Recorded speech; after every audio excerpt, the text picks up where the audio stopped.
রূপসায় ১ নং আইচগাতি ইউনিয়ন যুবদলের ইফতার ও দোয়া মাহফিল অনুষ্ঠিত। খুলনা থেকে জানাচ্ছেন মোহাম্মদ মাসুম সরদার। খুলনার রূপসা উপজেলার ১ নং আইচগাতি ইউনিয়নের ৩ নং মিল্কি ডেয়ারা কাচারি ঘাটে ইউনিয়ন যুবদলের ইফতার ও দোয়া মাহফিল অনুষ্ঠিত হয়।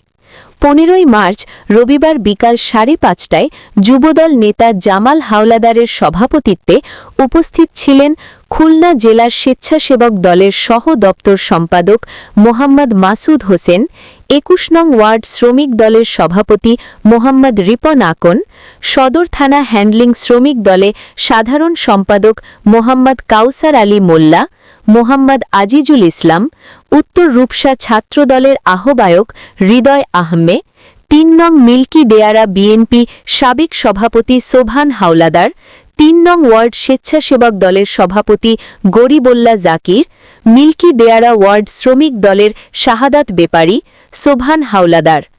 এছাড়াও উপস্থিত ছিলেন মোহাম্মদ জাহিদ, মোহাম্মদ হৃদয়, মোহাম্মদ মারুফ, মোহাম্মদ জসিম, মোহাম্মদ হেলাল, মোহাম্মদ জাহিদুল, মোহাম্মদ আমির হোসেন খান, মোহাম্মদ হাবিবুর রহম প্রমুখ।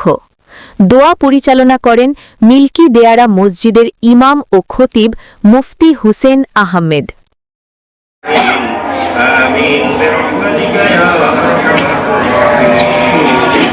দৈনিক ইবি নিউজ, আমরা দেশ ও মানুষের কথা বলি।